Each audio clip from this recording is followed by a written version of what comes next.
เฮาทั้งหลายจังว่ามีบุญมันมาจากขันแล้วหนีจากนรกพ้นนรกพ้นเปรตพ้นอสุรกายพ้นสัตว์เดรัจฉานได้มาเป็นคนยกระดับจากคนมาเป็นมนุษย์มีศีลมีธรรมเข้าใจในเรื่องเล่าของชีวิตแก้วแหวนเงินทองเฮาก็หาอยู่ประกอบสัมมาอาชีพเลี้ยงปากเลี้ยงท้องเลี้ยงลูกเลี้ยงหลานอยู่2 มื้อ3 มื้อที่เฮามาอยู่ในสวนธรรมเนี่ยขันไปค้าไปขายเด้มันสิได้จักบาทผู้บางคนได้เป็นพันผู้บางคนได้เป็นหมื่นแต่ญาติโยมคิดว่าเอาไว้ซะก่อนแก้วแหวนเงินทองก็มีค่าอยู่มีประโยชน์อยู่แต่มันบ่สู่บุญบ่สู่บุญบ่สู่กุศลบุญกุศลจะเฮ็ดให้เฮาดียิ่งขึ้นไปกว่านี้สูงขึ้นไปกว่านี้บุญเป็นที่เพิงปุญญานิปรโลกัสสมิงปฏิทาหุนติปานินังเพราะเหตุว่าบุญนั้นเป็นที่พึ่งของสัตว์ทั้งหลายในโลกหน้าพร้อมทั้งโลกต่อไปเพิงได้ตั้งแต่วินาทีนี้ตั้งแต่วินาทีที่เฮ็ดบุญก็เอากายเอาวาจาเอาใจนี่เฮ็ดบาปก็เอากายวาจาใจนี่เฮ็ดบาปเฮ็ดให้เกิดความทุกข์เกิดความเดือดร้อนคันแม่นเฮ็ดบาปดูๆเฮ็ดบาปบ่อยๆเฮ็ดบาปหลายๆถึงในขณะที่เฮ็ดมันสิม่วนมันสิสะใจก็ตามแต่จากมื้อหนึ่งเวลาหนึ่งมันจะเดือดร้อนในข้าวที่มันลุ่มหลงมันก็บ่ย้านหยังดอกอย่างคนเป็นรักของเขาคนฆ่าเขาเนี่ยฆ่าสัตว์ลักทรัพย์ประพฤติผิดในกามล่วงเกินลูกหลานสามีภรรยาผู้อื่นนอกใจผัวเมียเจ้าของก็แล้วแต่ขี่ตัวใส่ลายป้ายสียุโยงให้แตกเหล่าสามัคคีตอนเฮ็ดตอนทำตอนกำลังมั่วเมาอยู่นี่ก็บ่ย้านหยังก็คิดว่ามันบ่มีผลแต่บัดฮอดเวลาหนึ่งมันจะเกิดความเศร้าหมองเกิดความย้านแต่มาว่าทุกคนเนี่ยแม่นสิปากคำเว้ายืนยันนักแน่นว่าบ่เชื่อดอกว่าบาปมีบุญมีชาติหน้าชาติก่อนนรกสวรรค์บ่มีดอกนั่นก็เว้าแต่ปากซ่อมมึงโหลดคันมีคนแนวนั้นอยู่ไกลเฮาปากว่าบ่ย้านแต่ว่าใจส่วนลึกเนี่ยมันยังมีอยู่วันๆอยู่คือกันบัดยามเจ็บยามไข้เฮายามที่บาปกรรมมันตามท่านตกทุกข์ได้ยากลำบากลำบนตอนนั้นสิกระวนกระวายเป็นทุกข์ตั้งแต่ยังมีชีวิตอยู่แต่ขันคนที่เชื่อมั่นอยู่แล้วว่าบาปมีบุญมีชาติหน้าชาติก่อนนรกสวรรค์มีขันเผลอไปเฮ็ดบาปปั๊บด้วยความคิดไม่ออกนี่เคยเป็นคิดบ่ดีบ่งามกับพ่อกับแม่กับครูบาอาจารย์พาสององค์เจ้าเพียงแค่ความคิดแวบนิดเดียวเศร้าหมองเดือดร้อนทันทีเห็นบ่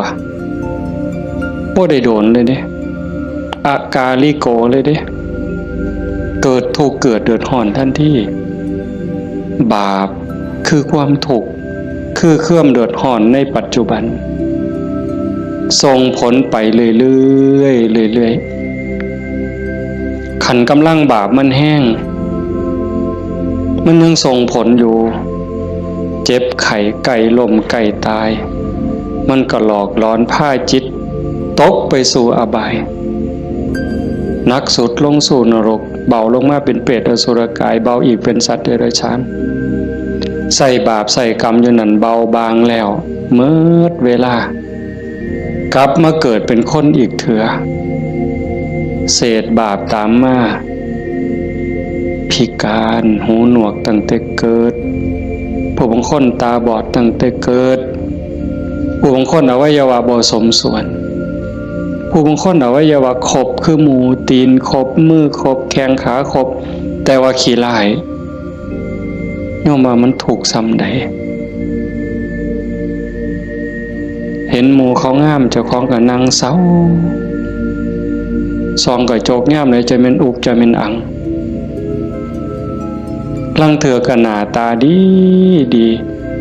แต่พิการมันมีแนวเหตุให้กลุ่มใจทุกข์ใจอยู่หั่นบ้านเมืองเขามีมือ10 นิ้วมือ10 นิ้วเจ้าของพันมี9เป็นตะยูว่าบัดนี้ไหว้พระยามใดก็จักสิเสียงจักสิเฮ็ดจังได๋ขาดก็บ่ดีคันเกินมา11 นิ้วแล้วบัดนี้สิ่งเหล่านี้เป็นผลของบาปที่ตามมาเล็กๆนะคำแม่นว่าอวัยวะก็คือหมู่อยู่หน้าตาก็พอไปวัดไปว่าก็บ่พอสิอายคนปานใดแต่ว่าทุกข์ล่ะเฮ็ดเวียกปานไฟไหม้มือไหม้ตีนคำบ่ได้ยืนขึ้นบ่ได้อยู่แต่บ่พออยู่พอกินจักเถื่อเอาคันให้อีกแนวนึงดีล่ะพ่ออยู่พ่อกินหน้าตาก็พ่อไปวัดไปว่าแต่ว่าได้ผัวขี่เหล้าเป็นจังไดคันสิป้ามันก็หักอยู่ได้เมียปล่อยเก่งบัดนี้เป็นจังไดเจ้าพ่ออยู่บ่บัดนี้ก็ยังว่าคู่กรรมคู่เวรเอาให้อีกก็ได้ผัวก็ดีดีเมียก็ดีดีบอกกันอ้อมแอมปานเทวดาแต่ว่าลูกปานผีบัดนี้ผ่านมันอย่างเดียวนอนก็บ่หลับกลางเว้นก็เป็นทุกข์กลางคืนก็เป็นทุกข์คิดอยากแต่น้ำลูกชายก็พอแห้งแล้วลูกสาวก็พอแห้งแล้วนั่นคือผลบาปแต่บุญล่ะบุญเป็นสื่อของความสุขเป็นสื่อของความดีความงามนำมาซึ่งความเจริญในขณะที่เฮ็ดปั๊บเฮ็ดบาปก็เอากายวาจาใจเฮ็ดบุญก็เอากายเอาวาจาใจนี่เฮ็ดแต่ว่าบุญเฮ็ดแล้วมีความสุขบ่ต้องรอชาติหน้ายังไม่ออก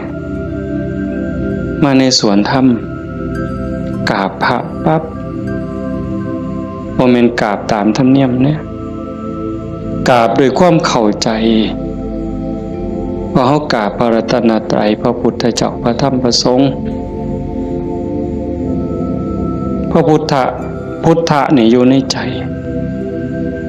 กราบลงไปโดยสำนึกขึ้นขององค์สมเด็จพระบรมศาสดามันเกิดความอิ่มใจเกิดปีติสิสังเกตไม่ออกสังเกตเจ้าของอยู่ว่าเวลาเฮานั่งสมาธิเนี่ยคือภาคค่ำเนี่ยแหละภาคแรงเนี่ย5 โมงแรง6 โมงแรงนั่งสมาธินิ่งๆหอดเวลาทำวัดบัดนี้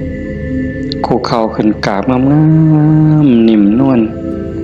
คือกราบไปบนหลังพระบาทของพระพุทธเจ้ากราบลงไปบนหลังตีนเอาภาษาเฮาเอาหน้าผากแตะลงไปบนหลังตีนของพระพุทธเจ้ากราบ3 เทื่อแล้วเงยขึ้นประนมมืออะระหังสัมมาสัมพุทโธภะคะวาพระผู้มีพระภาคเจ้าเป็นพระอรหันต์ดับเพลิงกิเลสเพลิงทุกข์สิ้นเชิงตรัสรู้ชอบได้โดย พระองค์เองโอ้สำนี่มันอิ่มน้ำตาไหลอ่อนซ่อนเจ้าของอิ่มใจภูมิใจเด้ทั้งเถื่อเฮาบ่ต้องเว้าคิดซื่อๆนั่งสมาธินิ่งๆทบทวนพระพุทธเจ้าเพิ่นเป็นไผมาจากไสเฮ็ดจังได๋ได้เป็นพระพุทธเจ้าบุกบั่นฝ่าฟันเสียสละหยังมาแน่กลัวได้เป็นพระพุทธเจ้าพอได้เป็นพระพุทธเจ้าแล้วขนขวายในการบอกการสอนการแนะการนำพระมหากรุณาธิคุณที่ยิ่งใหญ่หวังให้สรรพสัตว์ทั้งหลายพ้นไปจากความทุกข์พ้นไปจากการเกิดการแก่การเจ็บการตายพอพระองค์เห็นว่าวัฏฏะสงสารนี้หาความปลอดภัยอีหยังบ่ได้เทศบุญบักใหญ่หลวงตกนรกก็มีเฮ็ดดีมาตลอดชีวิตพลาดนิดเดียวล่วงลงสู่อบายก็บ่อึดแม่นสิเกิดมาเป็นคนดีแล้วงามแล้วร่ำรวยเฉลียวฉลาดมียศถาบรรดาศักดิ์แล้วแต่ความทุกข์ก็บ่เคยห่างหายไปจากคนเกิดเป็นทุกข์โยมกระทบทวนเห็นเกิดในท้องแม่9 เดือน10 เดือนพัฒนาการเฮานั่งคดจ้องของอยู่ในท้องแม่มือคลอดแม่ก็เกือบตายทั้งเธอก็ตายอีหลีแม่ก็ห้องโฮโพสังกาหมดลูกหลุดออกมาสลบเลยลูกพ้นออกมาปั๊บก็หายกากหลด100%เต็มหมดสุคนทุกข์เลยเกิดมาทุกข์แก่ก็ทุกข์หูจักสุคนละนั่งอยู่นี่เจ็บแขวเจ็บข้างเจ็บแข้งเจ็บขาปวดหลังปวดแอวเคยหมดสุคนนะหัวงอกตั้งแต่หัวงอกก็คือมันบ่เจ็บบ่ปวดก็ทุกข์เว้ยไม่ออกเป็นเลยว่ะส่องกระจกเห็นผมงอกนี่ถอนปั๊บหลดย่านเข้าว่าเจ้าของเฒ่าเห็นบ่อายุ40คนเขาเอิ้นแม่ใหญ่ได้งวกปั๊บตาเขียวปื้อเลยเด้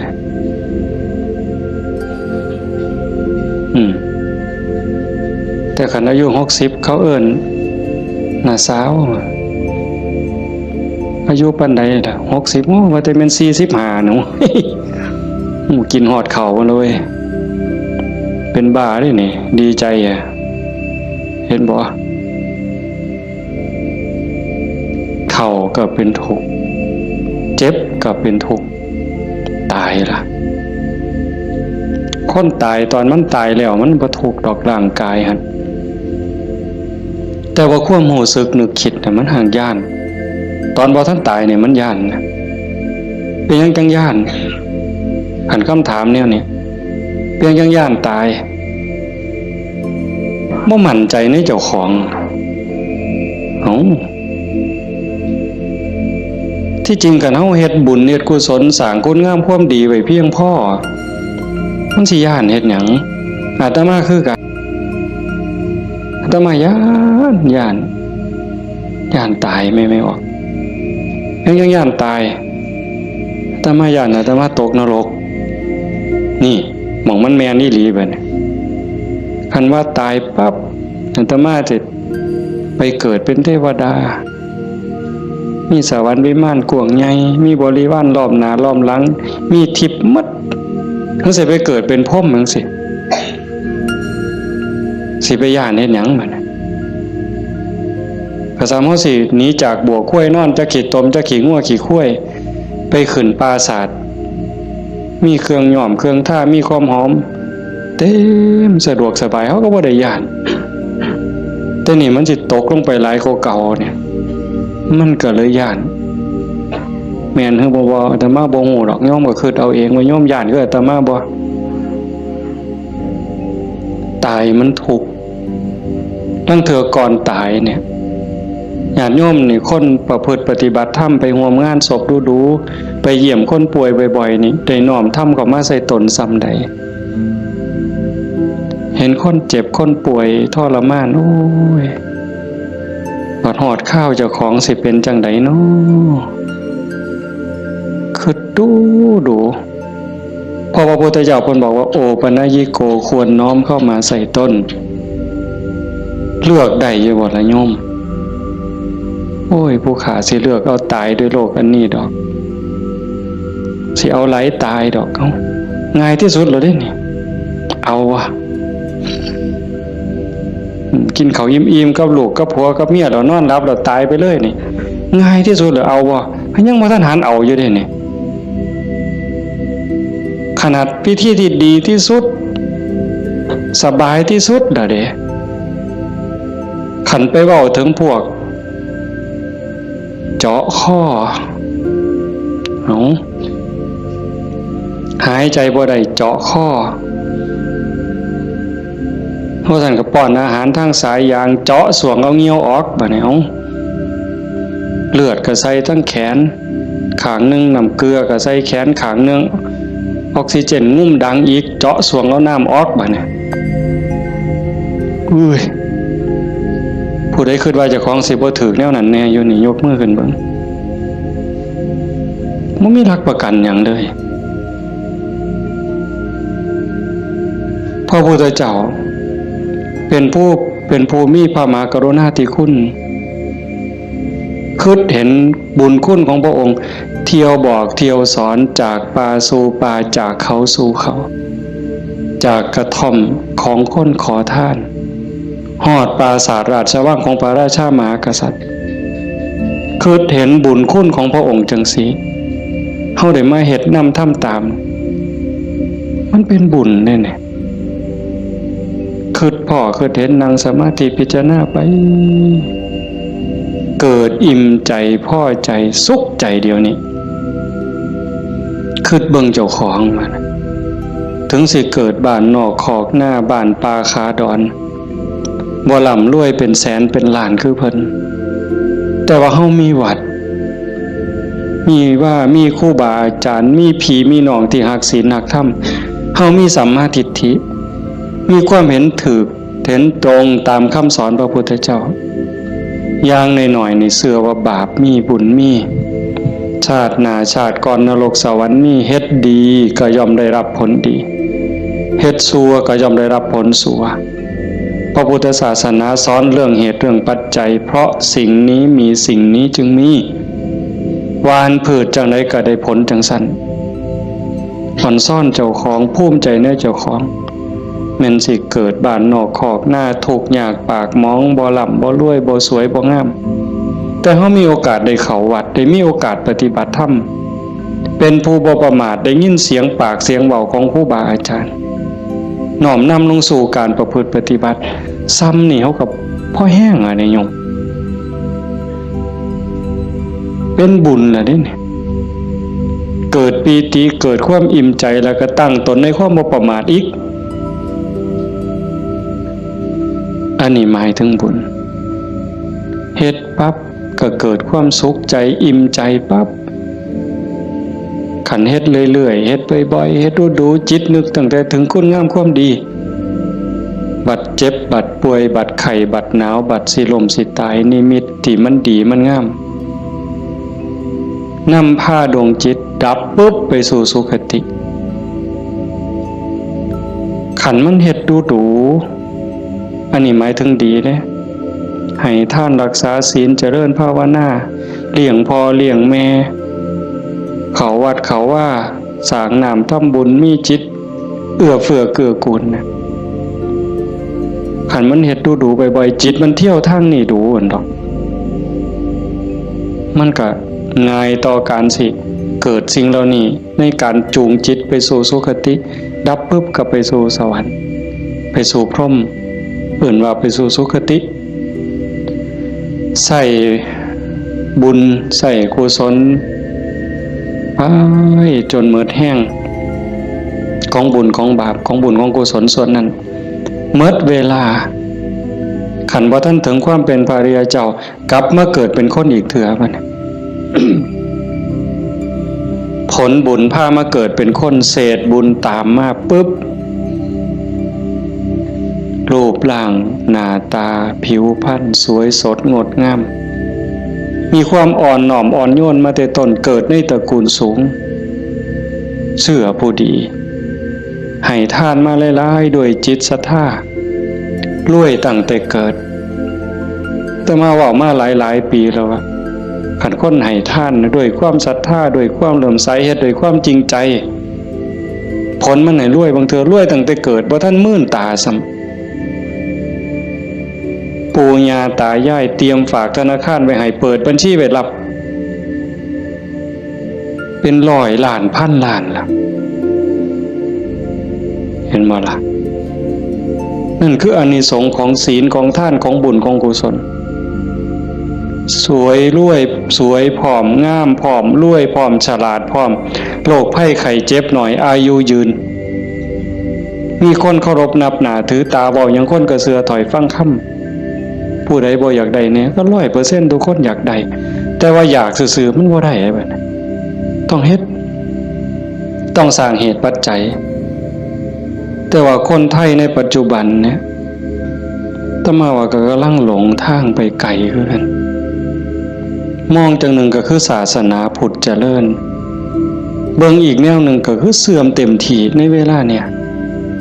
นี่คือชุมนุมชนของเฮาในกลุ่มเฮาเนี่ยคือเจริญอยู่แต่ว่าอีกกลุ่มหนึ่งมันอาศัยพุทธศาสนาติดยี่ห้อพุทธศาสนาแต่ว่าเนื้อในแกะกล่องเปิดขวดกินเข้าไปมันบ่แม่นบ่อยากเว้าหลายปานใดดอกเรื่องหมู่นี้แต่มันทั้งเถื่อกับ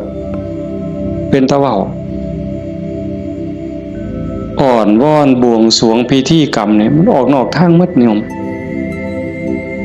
คันมันสิง่ายปานนี้พระพุทธเจ้าสิมานั่งเฮ็ดหยังสิสอนเฮาให้ฝึกให้ฝนให้เพียรเฮ็ดหยังครูบาอาจารย์หลวงปู่หมั่นหลวงปู่ชาเอาชีวิตเกือบบ่รอดก็สั่นก็ครึ่งฝ่ายแล้วก็มาผูกหัวเจ้าของก็สวดซะทีล่ะอิติปิโส1,800,000ก็ได้ตัวให้มันหอเวินกิเลสคูโคบเอาโลดติล่ะมันแม่นบ่ล่ะกระแสนี่กำลังแห้งไม่ออกกระแสนี่กำลังหลายนั่งเถื่อกับเงินนี่เป็นตัวตั้งบ่ได้ตั้งใจดอกแต่ขี่รถมาได้ยินไหมเปิดวิทยุฟังแถวนี่ล่ะวิทยุแถวนี่ล่ะหมดน้ำกันนี่ล่ะเนาะพอมันได้เงินหลายบางมื้อวันที่2บ่อาจจะมาไปเทศงานนึงเทศจบคนกำลังลังมาอันนี้มือสาวมือรุ่นก็เลยถามประธานงานเขาก็บ่ฮู้ดอกว่าท่านเข้าใจว่ามันเป็นแนวใดนะถามว่าเป็นจังได๋งานเรียบร้อยดีอยู่บ่ว่าซั่นเรียบร้อยอยู่ค่าน้อยเพิ่นว่าอุ้ยได้เงิน800,000กว่าเพิ่นว่าสาธุว่ะงานขึ้นเดียวง่ายๆแจกไม่หีบกันหมดขึ้นเนี่ยอย่าคอหมดไว้ก็ออกแบ่งใหญ่ๆถ้ามาเสือว่าพระพุทธเจ้าบ่สอนแล้วก็บ่ได้พาเฮ็ดแนวนั้นแต่แนวจังซี่นี่ไม่ออกบ่ออกนอกจากเป็นบุญเป็นกุศลเด้เฮามาเฮ็ดในมื้อนี้เวลานี้เด้นอกจากมาสร้างบุญแล้วมาหาที่เพิงสำหรับดวงจิตดวงวิญญาณเจ้าของแล้วชีวิตมันมีกายกับใจอย่างว่าร่างกายประกอบด้วยดินน้ำลมไฟเหมือนเวลามันก็แตกสลายดินขึ้นดินน้ำขึ้นน้ำลมขึ้นลมไฟขึ้นไฟแต่กระแสจิตกระแสใจกระแสวิญญาณเดินทางต่อหอบบุญหอบบาปไปขันดวงจิตดวงใจดวงใดได้รับการพัฒนานอกจากบุญแล้ว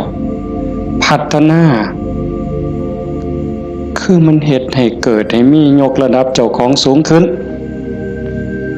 สูงขึ้นจากอำนาจการบีบคั้นกดขี่ข่มเหงของกิเลสคือความโลภความโกรธความหลงจิตดวงนั้นเบายิ่งเบายิ่งละเอียดยิ่งสูงใกล้พระพุทธเจ้าไปเรื่อยๆเรื่อยๆเรื่อยๆขันใจต่ำก็หมายความว่ากิเลสถมมันหลายใจสูงกิเลสติดหน่อยขันสูงที่สุดกิเลสเกาะบ่ได้ก็เป็นอิสระจากกิเลสไปเข้ามาเดินจงกรมมานั่งสมาธิสวดมนต์ฟังเทศน์ฟังธรรมก็เพื่อสิซักฟอกจิตใจเจ้าของการฟังธรรมนี่ก็เป็นตนหนึ่งเฮ็ดให้เฮาได้เกิดปีติเกิดความสุขเกิดสมาธิตั้งแต่เกิดความเข้าใจได้ส่องได้ทางยกจิตเจ้าของให้มันสูงยิ่งขึ้นได้เฮาก็เฮ็ดหลายๆอย่างทั้งการฟังทั้งการประพฤติปฏิบัติทั้งการสวดมนต์เฮาทำวัดแปลมันยิ่งเห็นยิ่งเข้าใจอย่าเอาเพียงแค่มวลเอาเพียงแค่ความไพเราะอย่างเดียวเฮาสวดซ่าๆเฮามีโอกาสพินิจพิจารณาถึงความหมายที่เฮากล่าวออกไปแต่ละคำน้อมนึกเห็นพระพุทธเจ้านึกถึงครูบาอาจารย์พระอริยสงฆ์คือจังเพิ่นบอกเพิ่นสอนอ่านไปนำสวดไปนำพิจารณาหาเหตุหาผลหาความหมายนำมันจะได้เข้าใจยิ่งขึ้น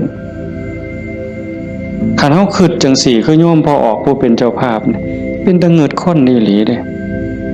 อาตมาเห็นอาจจะเห็นมาหลายแต่จื้อได้นี่เป็นรายที่สองผู้หนึ่งโยมเพื่อสังขะจังหวัดสุรินทร์เฮ็ดแรกๆเนี่ยเฮ็ดเป็นรีสอร์ทเฮ็ดสวนนี่เป็นรีสอร์ทมีบ้านพักเอาไปเอามาไปปฏิบัติธรรมดูเขาก็คือสิบ่ต่างกับเจ้าภาพเฮาใจตกลงไปในกระแสธรรมหักศีลหักธรรมมั่นใจแล้วว่าอันใดสิเป็นที่เพิงของชีวิตอันใดสิเป็นสมบัติควรสิถือออกจากโลกนี้ก็ค่อยๆเปลี่ยนบัดจากรีสอร์ทจากบ้านพักนัดพี่นัดน้องไปร่วมปฏิบัติจากกลุ่มก่อนเล็กๆจัดประกาศงานบักใหญ่มีงานปฏิบัติธรรมมาหลายปี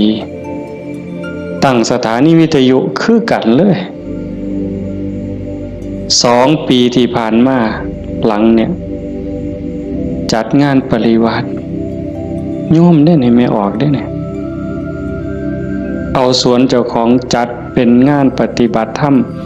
เอานิมนต์พระมาเขาอยู่ปริวาสกรรมญาติโยมไม่ออกชาวบ้านกับมาร่วมปฏิบัตินำกับพ่อๆกันนี่แหละครับเฮาแต่เพิ่นก็มีพระเสริมเข้ามานี่คือมั่นใจแล้วว่าสิ่งที่สิถือออกจากโลกนี้นอกจากบุญกุศลคุณงามความดียังมีโอกาสได้คัดเกลาจิตใจยกระดับจิตวิญญาณเจ้าของให้สูงขึ้นให้มันสูงขึ้นจากอำนาจของความโลภความโกรธความหลงความอิจฉาริษยาอาฆาตพยาบาทจองเวรหน่อยเนื้อต่ำใจบุญยังบ่ทันปลอดภัยปานใดเลยดีอยู่แต่บ่ทันปลอดภัยเพราะว่าคำสอนของศาสนาญาติโยมก็ได้ยินอยู่แล้วหลายๆมื้อเฮาก็ทำวัดอยู่ประจำละชั่วประพฤติดีเห็นบ่ละชั่วประพฤติดีทำจิตให้บริสุทธิ์ตัวจิตบริสุทธิ์นี่จึงเป็นพุทธศาสนาละชั่วมาเฮ็ดดีนี่มันยังบ่ทันฮอดพุทธศาสนาแต่มันเป็นหลักสากลของโลกของจักรวาลผู้ใดเขาก็สอนกันแบบนี้ญาติโยมก็ลองพิจารณาว่าชีวิตเฮาที่เหลืออยู่เนี่ยเฮาสิเฮ็ดจังได๋จังสิใกล้พระพุทธเจ้าใกล้หลักธรรมเข้าไปที่สุดจากชั่วมาถึงดี จากดีไปถึงว่างจากชั่วมาถึงดีจากดีไปถึงว่างตัวทางสายกลางเนี่ยเฮาเดินจงกรมเฮานั่งสมาธิแน่ๆแล้วเฮานั่งเอาบุญแต่ว่าเหนือกว่านั้นเด้การพัฒนาการยกระดับจิตโยมก็ต้องเบิ่งนำเพราะว่าธรรมะคำสั่งสอนของพระพุทธเจ้ามันปฏิบัติได้บ่จำกัดการสวากขาโตภควตาธัมโมพระธรรมเป็นสิ่งที่พระผู้มีพระภาคเจ้าตรัสไว้ดีแล้วเฮาสวดมนต์ว่าจังซี่ดีนี่หมายความว่าจังไดดีก็หมายความว่าบ่ชั่วตอบแบบพี่บ่าเว้าเด้ดีคือบ่ชั่วแต่ในความหมายนั้นดีแล้วหมายความว่าบ่ขาดพระพุทธเจ้าสอนไว้ตรัสไว้บ่ขาดแล้วก็บ่เกินพอดีสำหรับการดับทุกข์สำหรับการสร้างบุญสร้างกุศลสร้างประโยชน์กับส่วนรวมแล้วพอดีสำหรับการดับทุกข์บ่ต้องเติมเข้าไปอีกแต่ก็บ่ต้องเอาออกคำสอนเนี่ยบ่ต้องเอามาเติมคันพวกมาเติมกลายเป็นสัตว์ทำปฏิรูปเป็นของปลอมไปมองศาสนาสิฟันเฟื่อนมองเฮาสิหลงทางเสียเวลาของชีวิตเฮ็ดไปก็เสียเงินเปล่าเสียเวลาเปล่านั่นคือมันเป็นสัตว์ธรรมปฏิรูปเป็นของเกินเป็นของไร้สาระแต่ว่าตื่มเข้ามายัดใส่พระโอษฐ์ของพระองค์ว่าอันนี้พระพุทธเจ้าตรัสนี่คือเหตุการณ์หลายๆอย่างอยู่ในเวลานี่ในสังคมชาวพุทธเฮาบ่ขาดแล้วก็บ่เกินสวากขาโตภควตาธัมโมพระธรรมเป็นสิ่งที่พระผู้มีพระภาคเจ้าตรัสไว้ง่ายแล้วนอกจากดีแล้วก็ง่ายนำเพียงจังว่าง่ายเป็นเหมือนกับเปิดของที่ปิดของที่ถูกปิดอันไหนเป็นคนปิดความบ่ฮู้อวิชชาความบ่ฮู้โมหะความหลงความมืดมันครอบงำจิตใจของเราสัตว์มาชั่วอนันตกาลจนเจ้าชายสิทธัตถะเสด็จออกบวชบำเพ็ญเพียรบารมีได้ตรัสรู้ใต้ต้นพระศรีมหาโพธิ์ก่อนพุทธศักราช45ปีนั้นจึงเปิดขึ้นมาได้นักบวชก่อนพระองค์เฮาสินับหลายปานใดเป็นหมื่นองค์หมื่นศาสดาหมื่นครูอาจารย์ที่แสวงหาแต่ว่าบ่มีผู้ใดพ่อเปิดบ่ออกบุญบารมีบ่ถึงแต่เจ้าชายสิทธัตถะบำเพ็ญบารมี20อสงไขยกำไรแสนมหากัปบารมีเต็มเปี่ยมจังสามารถเปิดของที่ปิดหงายของที่คว่ำจุดแสงสว่างในที่มืดบอกทางแก่คนหลงทางนี่คือคำสอนพระพุทธเจ้าเด้เปิดของที่ปิดหงายของที่คว่ำบอกทางแก่คนหลงทางจุดแสงสว่างในที่มืดก็จังว่าตรัสไว้ง่ายแล้วทำอันมีส่วนขี้ริ้วพระองค์เฉือนออกหมดสิ้นแล้วตัวใดมันเฟือมันฝุ่มเฟื่อยเป็นเรื่องไร้สาระเฮ็ดให้เสียเวลาพระองค์ปาดออกเฉือนออกหมด คือกันครับใบใหม่เมดป่าแต่พระองค์นำมาสอนซ้ำกับกำใหม่ในมือใบใหม่ในกำมือเนี่ยม่วนหลายมันบ่เป็นประโยชน์บ่เป็นไปเพื่อการดับทุกข์มันอาจเสียหลายคือกับใบใหม่ในป่าสูตรนั่นสูตรนี่สูตรยารักษาโรคสูตรสะเดาะเคราะห์ต่อชะตายังก็สิบอกกันทุกซุมื้อเสริมดวงเสริมมงคลหยังก็แล้วแต่วิชาที่มันบ่เป็นไปตรงไปเพื่อความดับทุกข์พระองค์บ่เอามาสอนเฉือนออกบ่เอามาเว้าถือเป็นเรื่องไร้สาระเป็นหยังจังเอาแต่สิ่งที่มันเป็นประโยชน์ล้วนๆเอาแต่แก่นเพราะว่าวันเวลาของชีวิตเฮาบ่พอโยมชีวิตหนึ่งๆเฮาบ่พอสำหรับการจะปลดเปลื้องกิเลสออกจากใจเป็นเรื่องรีบด่วนวันเวลาของชีวิตเฮามันบ่ถึง100 ปีจะคนเนี่ยเห็นบ่เบิ่งดีๆเด้เฮ เฮาเกิดมาอยู่ในโลกนี่มันบ่เกิน100 ปีหลายคนอยู่นี่60แล้ว70แล้วอายุจน70หัวงอกแขวหักแล้วเนี่ยกิเลสลดลงหรือยังถามเจ้าของบ้างยังเครียดให้ลูกเขยบ่เครียดให้ลูกไผ่บ่ไปตักอาหารยามมื้อเช้านี่มันอยากได้หลายเกินจำเป็นบ่นั่งเถื่อตักไปก็อันนี้ก็สิเป็นตาแซ่บอันนี้ก็สิเป็นตาแซ่บตักไปตักมาแงกเบิ่งถาดโอ้มันสิกินหมดบ่พ่อละเพิ่นว่าย่างชีวิตโตเฮ็ดบักสมยังถอยกลับหลังมาอีกอยู่2 ก้าวกำปึ๊บอีกอยู่นี่คือเขาพัฒนาบ่ทันไปเนี่ยตอนนี้อายุ70นี่เอาบักสมมาหน่วยหนึ่งยังบ่พอยังเอาหน่วย2ไว้เสียงไว้ให้หลานยังมื้ออื่นมื้อเนี่ย จะว่ามันของเล่นสันบ่กิเลสเนี่ย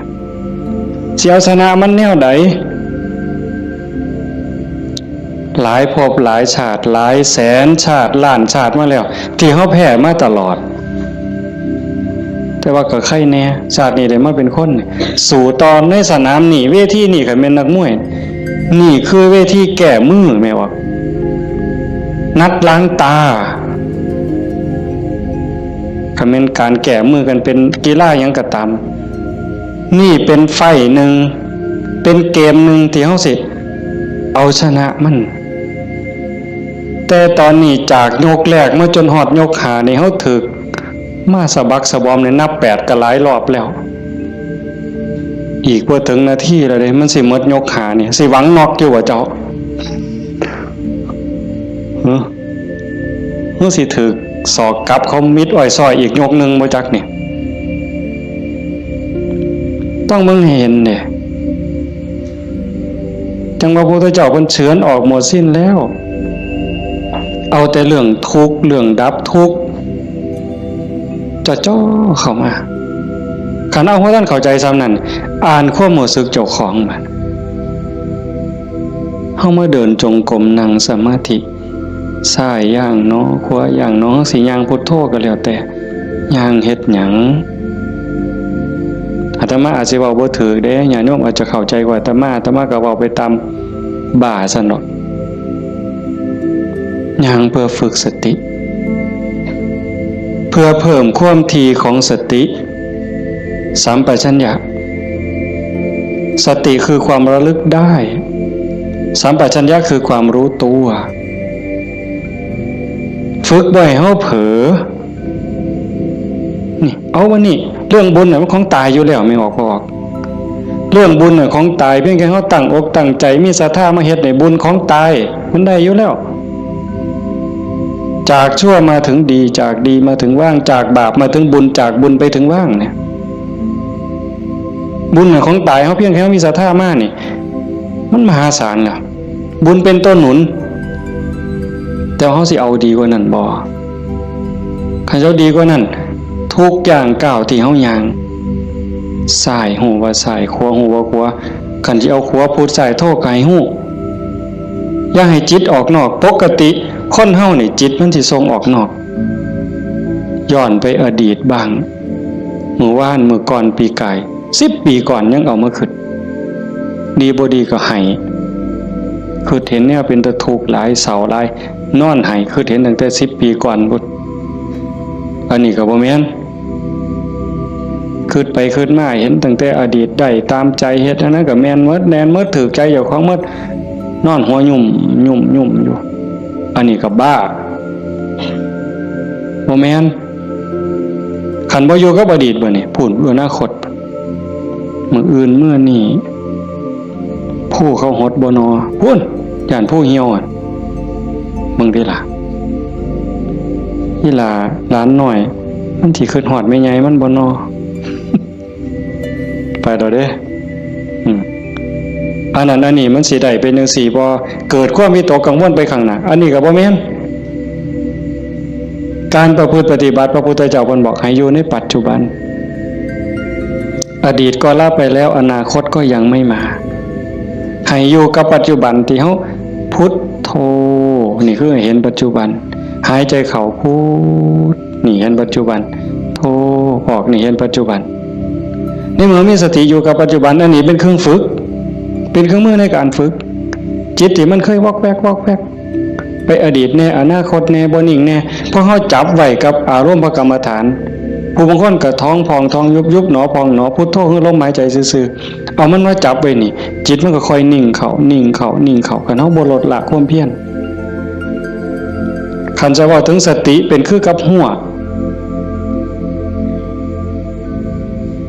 สติเตสังนิวารนังสติเป็นเครื่องกั้นหยังกั้นกิเลสคือความเศร้าหมองคือความมืดความเศร้าหมองแห่งจิตแห่งใจบ่ให้มันมาท่วมทับจิตก็คือฝึกจังซี่คันสมมุติว่าสติเป็นเครื่องหัวเป็นหลักหัว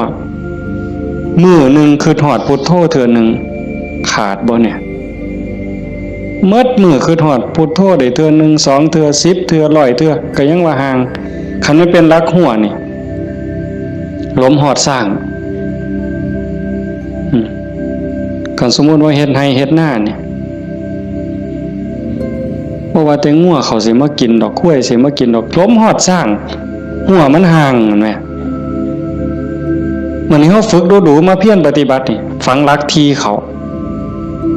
แต่ก่อนมันห่างเป็น 2-3 เมตรสร้างเขาได้มื้อนี้ปักเขาไปกลางกึบเหลืออยู่เมตรครึ่งสร้างเขาบ่ล้มเนี่ยแต่ว่าคุ้ยเขาได้เด้ฝึกเขาไปอีกเพี้ยนไปอีกพยายามเขาไปอีกฟักกึบเขาไปอีกจากเมตรครึ่งเหลือ75เส้นจบคุ้ยเขาบ่ได้งัวเขาบ่ได้แต่ว่าหมูอาจสิเขาได้เด้ดุดมุนได้เสียบเข้ากลางกึบเหลือ30กว่าเส้นหมูเขาบ่ได้แต่หมาเขาได้มันเพี้ยนเขาไปอีกซับเข้ากลางจาก30กว่าเหลืออยู่20 15ขึ้นไปหา20เสียบเข้าไปอีกเหลืออยู่10กว่าเส้นบัดแล้วไก่ก็เขาบ่ได้เสียบเข้าไปอีกไก่เขาบ่ได้กบอาจสิเขาได้ที่เขาอีกกบเขาบ่ได้เขียดโม่เขาได้ที่เขาอีกเขียดโม่เขาบ่ได้เขาได้แต่เขียดแค่หน้าสติเฮาคือกันสติสัมปชัญญะฝึกบ่อยๆฝึกดูๆเห็นดูๆหูดูๆมันก็จะเป็นความชำนิชำนาญความระลึกรู้ระลึกเห็นบ่อยๆเกิดขึ้นอยู่ในปัจจุบันบ่อยๆบ่ได้แวบไปสู่อดีตบ่ได้แวบไปสู่อนาคตเกิดความตั้งมั่นเกิดความมั่นคงสติสัมปชัญญะสมาธิความตั้งมั่นได้บัดสมาธิคือความตั้งมั่นแห่งจิตบ่วอกแวกปัญญารอบรู้ในกองสังขารที่มันมาหลอกจิตสังขารกลางกายก็อีกอย่างนึงสังขารคือจิตใจก็อีกอย่างนึงกายนั่งนิ่งแต่ว่าจิตมันคิดไปทั่วทิพย์ทั่วแดนในเมื่อหูจักเรื่อยๆหูจักบ่อยๆพยายามผูกมันไว้ผูกไว้คอยตะล่อมจิตมันคือลิงเพิ่นยังว่าผูกไว้คือผูกลิงใส่หลักสติเป็นเหมือนกับเชือกองค์ภาวนาเป็นคือกับหลักมันสิดื้อปานใดลิงมันดื้อไปโลดมันไปบ่ได้จักหน่อยมันก็ล่ามันก็ซ่าลงจักหน่อยก็นั่งจิตเฮาคือกันเฮาบ่เครียดดอกมันไปก็ปล่อยมันไประลึกได้ปั๊บก็กลับมาใหม่ระลึกได้ปั๊บกลับมาใหม่ดูเขามันก็มีทางมันก็เป็นความชินของมันอยู่จักหน่อยก็นิ่งได้พอแต่มันนิ่งมันอิ่มแน่ไม่ออกก็สิเคยเห็นหลายคนแล้วล่ะเก่งกว่าแต่มาล่ะนั่งอยู่นี่ซ่อมเบิ่งเนี่ยเกิดความอิ่มใจสุขใจคันเฮ็ดดูบ่อยๆอย่างเฮาเบิ่งท้องพองท้องยุบเห็นคักๆขณะที่ท้องพองขึ้นปุ๊บทอเส้นผมปุ๊บขึ้นมาก็เห็นยุบลงปุ๊บทอเส้นผมนี่ก็เห็นหายใจเข้าหายใจออกคือกันในนี่มันก็มีการเกิดดับเห็นอยู่ในเมื่อที่ทั้งสัตว์ปั๊บเกิดปีติเกิดความสุขเกิดอิ่มใจอันนี้เล็กๆดอกของเล่นน้อยๆ ขนอดบางเถื่อเฮาเฮ็ดดูๆบ่อยๆจนได้หูจักมันแน่แล้วบัดเกิดมื้อหนึ่งเวลาหนึ่งเฮามีเรื่องต้องคิดต้องอ่านมันหนหูหนหวยกัดกลุ่มกระวนกระวายคิดพอปั๊บคิดฮอดกรรมฐานหายใจเข้าดึงลมหายใจเข้าหายใจยาวๆบึ๊บหายใจออกบึ๊บเย็นว่า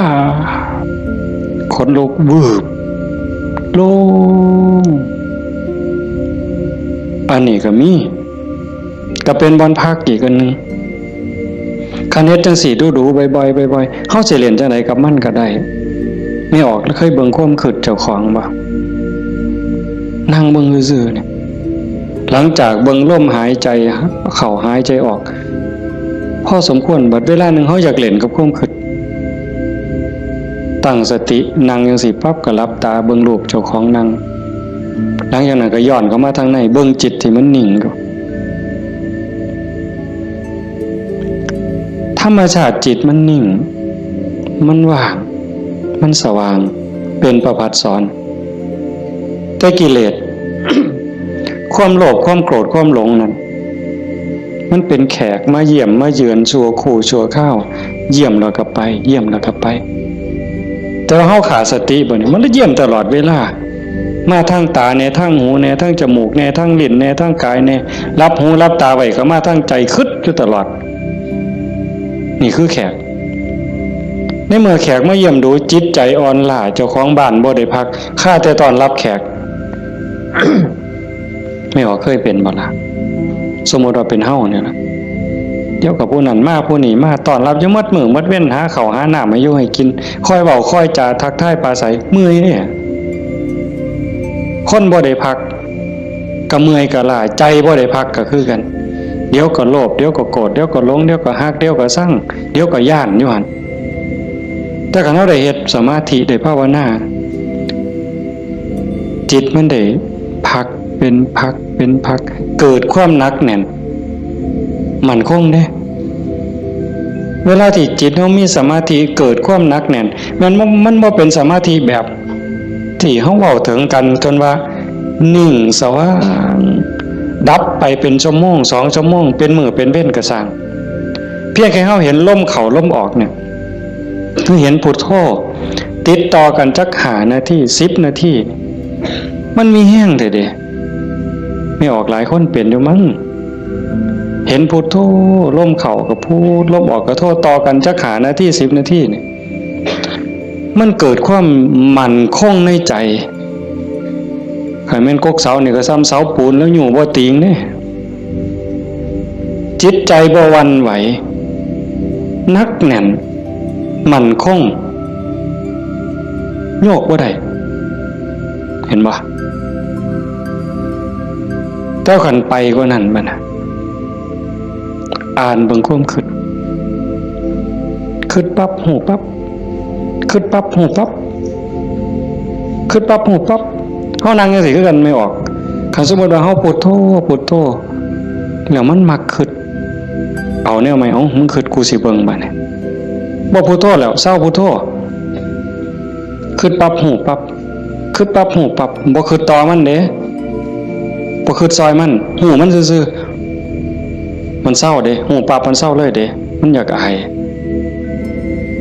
ซ้อมกับลูกกับหลานสิไปลักกินของเนี่ยเสียงตาหน่อยเบิ่งหดมือปั๊บโลดเด้เป็นแนวนั้นเบิ่งความคิดอันนี้ก็ตัวหนึ่งเอาไปเอามาหูขบวนการกันแรกๆตั้งเถอะมันคิดไปแล้วสมมุติคือเขียนหนังสือนี่บออานอบานไม่โทบ้านบออัวบัวหออามองามฮอดพุ่นจังคิดออกฮอดม่อมาแล้วโอ้ยคิดไปหยังฮอดพุ่นตั้งสติไหมมันเขียนไหมมันอาจสิฮอดงออาบ่ทันได้ม่อมาฮอดสระปั๊บหูปั๊บคันหูรู้มันสิสั่นเข่าได้บัดแต่คันแรกๆปั๊บมันฮอดงออามองามบ้านบัวงามมันเฮาตั้งสติดีๆเอาก่อนมันมาฮอดม่อมาเนี่ยมันว่าหยังก่อนสระอาก่อนสระอาเด้งองูก่อนงองูเด้ว่าแหวนก่อนว่าแหวนแม่นอากาศก่อนอากาศบ่ใบไม้ไล่ถอยกลับมารุ่นไปอีก สั่นเข่าสั่นเข่าสั่นเข่าสั่นเข่าสั่นเข่าคิดปั๊บหูปั๊บคิดปั๊บหูปั๊บการปรุงแต่งของจิตของสังขารมันไปบ่ได้ไกลเพราะหูมันอยู่จอบมันอยู่จากไปหอดบ้านบัวงามมันต้องบัดสุดท้ายมันหอดเพียงแค่บออาเพราะท่านไม่โทษสั่นเข้ามาหอดบอใบใหม่มัดโตเบิ่งดูบอใบใหม่เพียงแค่ขอดหัวหูจักหยุดปุ๊บ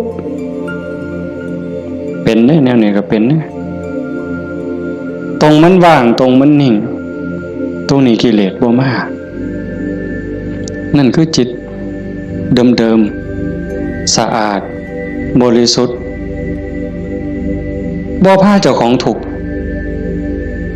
เข้าใจได้เลยว่าคำสอนของพระพุทธศาสนาสูงสุดเพื่อบ่ทุกข์คำสอนของพระพุทธเจ้าทั้งหมดเป็นไปเพื่อดับทุกข์เป็นไปเพื่อพ้นทุกข์จังว่าความว่างจากความยึดมั่นในความเป็นตัวเป็นตนในสิ่งที่ใดที่มีที่เป็นเฮาประพฤติปฏิบัติจังสี่คือกันเดินจงกรมนั่งสมาธิ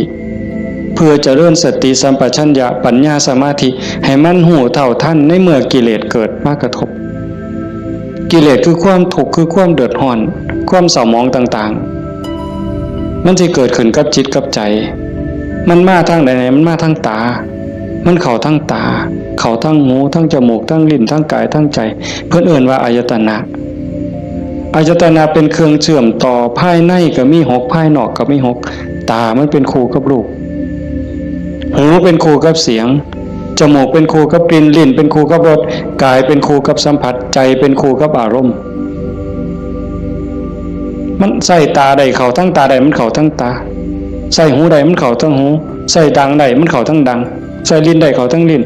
รับหูรับตาไว้มันเข้าทั้งใจไปเฮาฝึกสติสัมปชัญญะเพื่อให้อยู่กับปัจจุบันให้มันเท่ามันทันให้มันเร็วเวลาเกิดการกระทบตาเห็นรูปปั๊บตาบอดมันต้องเห็นตาบอดมันต้องเห็นเป็นเรื่องธรรมดาเห็นปั๊บเฮ็ดจังได๋บัดนี้เฮ็ดจังได๋ในเมื่อตาเห็นรูปปั๊บเฮาสิรักษาใจบ่ให้มันหักบ่ให้มันสั่งบ่ให้มันดีใจบ่ให้มันเสียใจนี่คือตัวปฏิบัตินี่คือทางสายกลางเห็นปั๊บให้ใจเป็นปกติคือบ่ทันเห็นคือกับเฮานั่งเบิ่งพุทโธพุทโธตาเห็นปุ๊บหูปั๊บแต่ว่าให้นิ่งอยู่คือเก่า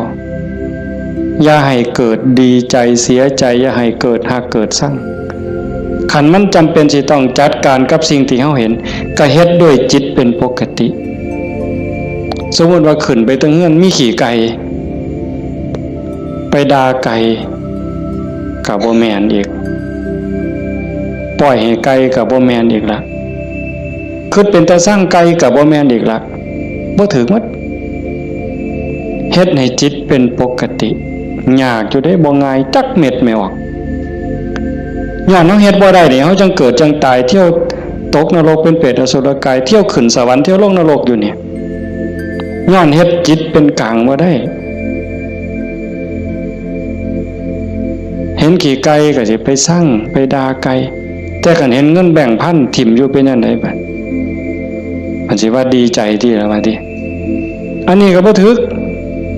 ดีใจพอใจก็บ่แม่นให้จิตเป็นปกติ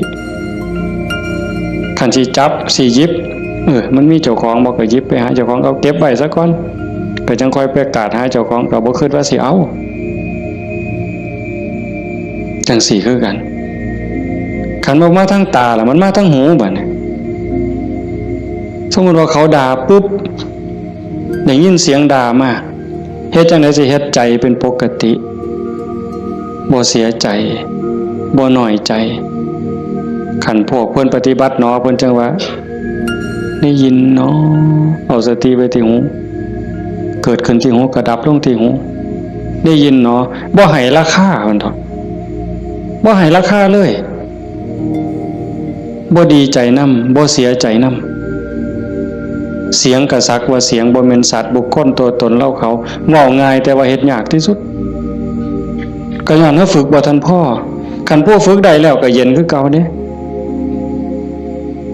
คือหลวงปู่ชาเพิ่นว่าผู้ที่ฝึกบ่ทันใดคือบ่ทันเข้าใจคนด่าย่างไปสาวก็ด่าไปย่ำแรงก็ด่าเห็นย่ำใดด่าย่ำนั้นก็ไปเครียดให้มันเป็นยังด่ากูเพิ่นว่าหมัดมือนึงเขาว่าอย่าไปหัวซ่ามาเด้อผู้มันด่าคนเนี่ยมันเป็นบ้าตัวเศร้าเครียดเศร้าสั่งนั่นคือจิตเป็นกลางแล้วกลับคืนสู่ฐานเดิมของมันคันเขาให้เขาด่าเขาจมให้เฮาบ่ฮู้ท่านว่างจิตบ่เป็นก็ไปเครียดไปขมหาทางตอบแทนสิเอาขึ้น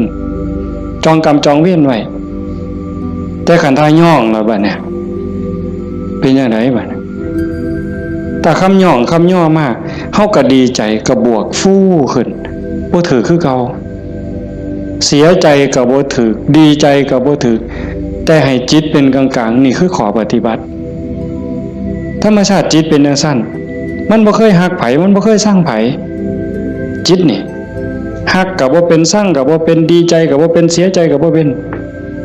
โลภโกรธหลงก็บ่เป็นย่านหยังก็บ่แม่นมันเป็นปกติของมันอยู่กลางๆจังซั่นแต่ว่ารักโกรธเกลียดกลัวอิจฉาริษยาน้อยเนื้อตามใจย้อนกิเลสมาย่อมแขกมาเยี่ยมนี่มันพาเจ้าของบ้านป้วงเดี๋ยวนี้ก็ซ้ำกับเฮาอยู่เฮือนธรรมดานี่แล้วเคยเห็นอยู่ตัวบางปีใหม่นี่ลูกหลานเฮาอยู่เฮือนธรรมดากับพ่ออยู่บดหมู่มาส่วนกินเหล้ามันก็เมาอยู่เฮือนเฮาหั่นแหล้วเป็นจังได๋ซั่นพาเจ้าของบ้านป้วงเลยให้เฮารักษาใจเจ้าของให้เป็นปกติเฮาบ่พึงปฏิบัติเพื่อสิ่งนี้เด้โยมตาเห็นก็ให้รักษาใจไว้ปกติหูได้ยินก็รักษาใจไว้ให้เป็นปกติจมูกได้กลิ่นหอมเหม็นก็ปกติลิ้นได้รสก็ปกติแซ่บบ่แซ่บนัวบ่นัวก็ปกติคันมันสิเติมก็เติมไปที่ละน้ำปลานั่นสิเติมเกลือก็เติมไปที่แต่อย่าไปคิดสร้างไม่คั่วอย่าไปจมให้เขาหนาวร้อนมันหนาวมากก็แม่นว่าสิทนกรรมฐานนี่บอกว่าให้ปล่อยว่างมันหนาวก็สิเสืออยู่ซื่อๆบ่ห่มมันดอกผ้านี่ก็มันก็แล้วแต่ว่าธรรมชาติมันก็ให้ห่มแต่ว่าก็อย่าทุกข์อย่าเดือดร้อนรักษาใจเป็นปกติคันบ่จังซั่นนี่คนมันติดชั่วก็ติดได้ไม่ออกดีก็ติดชั่วก็ติดแม่นบ่หมู่เจ้าว่าเมื่อไปสิเถียงสมมุติว่าตาเนี่ยมันก็บ่แม่นว่ามันสิมักแต่ของถูกใจมันเด้มันได้สิถูกตาแล้วมักเบิ่งได้สมมุติว่าเห็นผู้สาวเห็นผู้บ่าวเห็นคนงามที่เฮาพอใจบ่แม่นเฮาสิเบิ่งแต่คนที่เฮาพอใจเด้เฮาเดียวก็เหลียวเบิ่งก็ดีใจโอ้ยงามเนาะโอ้ยพอใจเนาะบ่แม่นแต่จังซั่นอันคนผู้เฮาสร้างนี่ไม่ออกเคยเป็นบ่โอ้ยจังมันกูสร้างปานตาสิแตกเพิ่นว่าสร้างปานตาสิแตกแต่ว่าแม่นเบิ่งบ่เศร้าเนี่ยเคยเป็นบ่หมู่เจ้าบ้าคือดีซั่นคันมันเป็นตาสร้างกูบ่อยากเห็นก็อย่าไปเบิ่งอีกติล่ะเพียงจังเบิ่งบ่เศร้าซั่นเห็นบ่นี่คือมันโง่อาตมาผู้หนึ่งล่ะโง่แนวเนี้ยผู้ใดเศร้าโง่เนี่ยสาธุนำเด้อว่ามันเป็นตาสร้างยังไปเหลียวเบิ่งดูอยู่เอาดังบัดนี้ทั้งจมูกเนี่ยกับมันเราคนมักหอมติดหอมอย่างเดียวได้ไม่ออกพระเจ้าเป็นบ่ติดเหม็นไหมปลาแดกไหมปลาแดกเหม็นนี่ฮะว่าปลาแดกหอมเนี่ยตำบักฮวงคือสีแสบเปล่าวะนักกับไปกว่านั้นเล็บตีนสักโอ้ยบ้าคือดีกิ่มเล็บตีนสักออกมาเหม็นแทนที่สิทิมนะดมเว้ยดมตัวนึงกับบ่ว่าเด้ดมเทื่อสองอ่ะบ่แล้วแงกหน้าแงกหลังมีผู้เห็นกูบ่เนาะเพิ่นว่าลี่ดมเด้นั่นเมืองอุบลเป็นเลยวะแล้วจะเป็นแต่ศรีสะเกษเอาไว้โอ้ยแทนที่สิเอาถิ่มเนาะแต่มาว่าแงกหน้าแงกหลังเทื่อที่3ที่4บ่มีคนเห็นดมอีกสักเทื่อก่อนจังถิ่มนั่นใส่ว่ามาของหอม วางจิตเป็นกลางบ่ได้นี่สติปัญญามันบ่พอเห็นบ่อย่าว่าแต่แสบบ่แสบเลยนัวบ่นัวเลยสัมผัสคือกันเย็นห่อนอ่อนแข็งใจคือกันเนี่ยมันบ่ดีคิดแล้วเฮ็ดเจ้าของเป็นทุกข์คิดพ่อเฮ็ดเจ้าของห้องไห้น้ำตาหลั่งน้ำตาไหลก็ยังมีโอกาสนอนมือกายหน้าผากคิดฮอดแล้วก็น้ำตาไหลสะอื้นอยู่ผู้เดียวบ้าคักๆเนี่ยเด้คนเนี่ยคันเนี่ยมันถูกใจเจ้าของก็นอนคิดเห็นแล้วก็หัวยุ่มอยู่ผู้เดียวพลิกไปพลิกมาจนเก็บไปฝันนะเว้ยนี่คือจิตมันฝึกบ่ทันใดไม่ออกโยมพอออกเพิ่นพาเฮาเฮ็ดงานปฏิบัติธรรมเสียเวลาย่อมสละสถานที่เงินทองพร้อมเพื่อเอาบุญให้เจ้าของส่วนหนึ่งแล้วก็เพื่อยกระดับจิตใจเจ้าของส่วนหนึ่งแล้วก็เห็นว่าทุกคนคือพี่คือน้องเปื้อนร่วมทุกข์เกิดแก่เจ็บตาย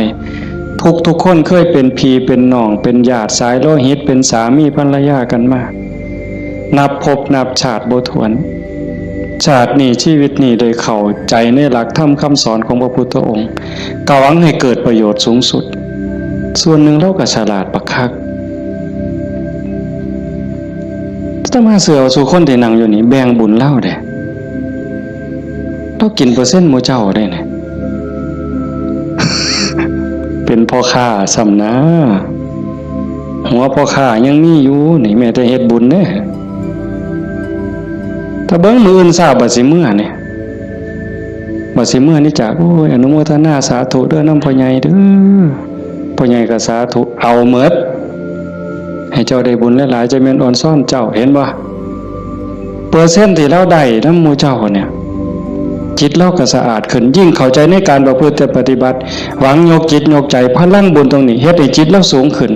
มีกำลังใจขึ้นมีความเพียรพยายามมากขึ้นจิตโล่งโปร่งเบามากขึ้นพลังบุญมันส่งนี่คนฉลาดก็เฮ็ดแนวนี้คันคนบ่ฉลาดเด้มีที่มีสวนจังซี่สถานที่ดีๆจังซี่ชวนหมู่มากินเหล้านี่กระท่อมงามๆมันสินั่งกินเหล้าเบิ่งแสงเดือนแสงดาวจังมันสิอ่อนซ่อนคักแล้วไปอีกคนละแนวแต่คนมีปัญญาเฮ็ดอีกแบบว่าการประพฤติปฏิบัติเป้าหมายสูงสุดก็คือขนกิเลสออกจากใจความโลภความโกรธความหลงความหักความสั่งความเกลียดความกลัวอิจฉาริษยาอาฆาตพยาบาทจองเวรน้อยเนื้อตำใจโยมสังเกตใจเจ้าของให้มันเห็นขันบ่เห็นตรงนี้ก็งมอีกโดนเติบเด้กิเลสมันเกิดอยู่ใจเนี่ยคุณธรรมก็เกิดอยู่ใจเนี่ยนรกก็อยู่ใจสวรรค์ก็อยู่ใจเนี่ยเฮาสิให้อีหยังเกิดมันเกิดได้เทื่อละอย่างไม่ว่าความโลภความโกรธความหลงอิจฉาริษยาอาฆาตพยาบาทจองเวรหน่อยเหนือตามใจหักสั่งเกิดในใจเฮาเกิดได้เทื่อละอย่างซ้ำกับตะเว้นขึ้นแจ้งมืดจักไปใสเหมือนยามตะเว้นตกดินความมืดจักมาแต่ใสความแจ้งจักไปใสยามเฮาดีใจนี่ความเสียใจจักไปใสมิดอ้อยซอยยามเฮาสร้างขึ้นมาหักกับมดอ้อยซอยผัวเจ้าของนี่แล้วเคยเป็นบ่ผัวเจ้าของเมียเจ้าของนี่ฮักปานสิกลืนกินแพงกับแพงแต่บัดย่ามสร้างมาแล้วบ่โธ่หักจักไปใส่จนขากันตายแล้วเว้ยเห็นบ่อยู่น้ำกันจังสิบัดเป็นตาหักเกินมากกับเป็นตาหักบัดเป็นตาสั่งกับเป็นตาสั่งจังว่าใจเฮามันได้เกิดขึ้นได้เทื่อละอย่างแล้วเฮาใส่อีหยังเกิดขึ้นกับใจเฮาบัดนี้ผู้มีธรรมก็อยากให้ความดีเกิดความดีใจความภูมิใจจิตที่มีเมตตาต่อกันหวังดีต่อกันอนุโมทนายินดีนำในเมื่อผู้อื่นเขาได้ดียามเมื่อคนอื่นเขาทุกข์ยากลำบากซอยเหลือบ่ได้ก็ให้มีอุเบกขา ให้ถือว่าเป็นกรรมของสัตว์พ่อซอยเรือได้ก็ซอยเรือขันเฮาจอบเบิ่งจังซี่ใจเฮามีอีหยังเกิดขึ้นปั๊บก็ฮู้จักคืออาตมาเว้าตอนกลางๆนั่นว่าคิดปั๊บฮู้ปั๊บคิดปั๊บฮู้ปั๊บอันคือเฮ็ดให้มันว่างแต่ขันเฮาจอบเบิ่งมันมีอีหยังเกิดขึ้นก็ฮู้ให้มันเป็นเรื่องบ่ดีบ่งาม